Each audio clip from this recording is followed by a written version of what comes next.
You're gonna have 4 problems on the page that you get. The first page is gonna be this one in this white basket. There's 4 problems on here. Should already have it, right? So you check your solutions, add them up, should work out. Any questions before we get to our whiteboards? Mr. T, he teaches us the problems for what we're learning that day, and we just write it down, and then soon after, he'll let us go to the whiteboards depending on like if that day he wants us to work together. Students are going to be grouped up all the time and getting to know everyone else in the room, getting to work with everyone else in the room. Sometimes they work with someone they want to, sometimes they don't.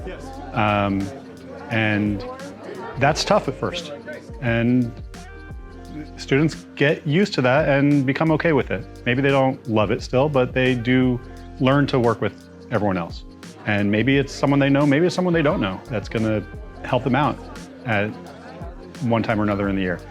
When I'm like working at the whiteboards, I feel more comfortable with it because when you're out in a big classroom, sometimes it can get a little bit more stressful, right? So when you're like with a littler group, it's just so much better to be more collaborative and be helpful. So we can sort of combine like terms first before doing anything else, right? Cool. What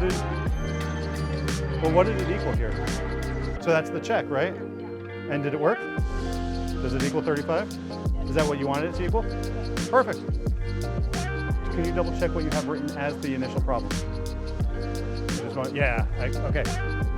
Is there anything you could do on that? Like if we ignored the right... Teaching in this way is very different. It's really about getting students started and on the right path and then letting them sort of figure things out as they go and letting them struggle through a problem and see how they come up with the answer. I'll keep an eye and watch them as they're going through. And, you know, if I see, because the whiteboards are so visible, I can see from the center of the classroom everyone's work.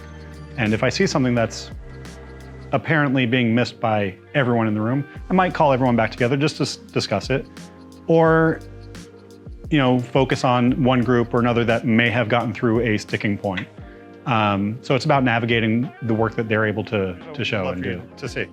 I would love for both of you to cook together, meaning if you take charge, take that ownership over it and help him out so that he's at the same place with you.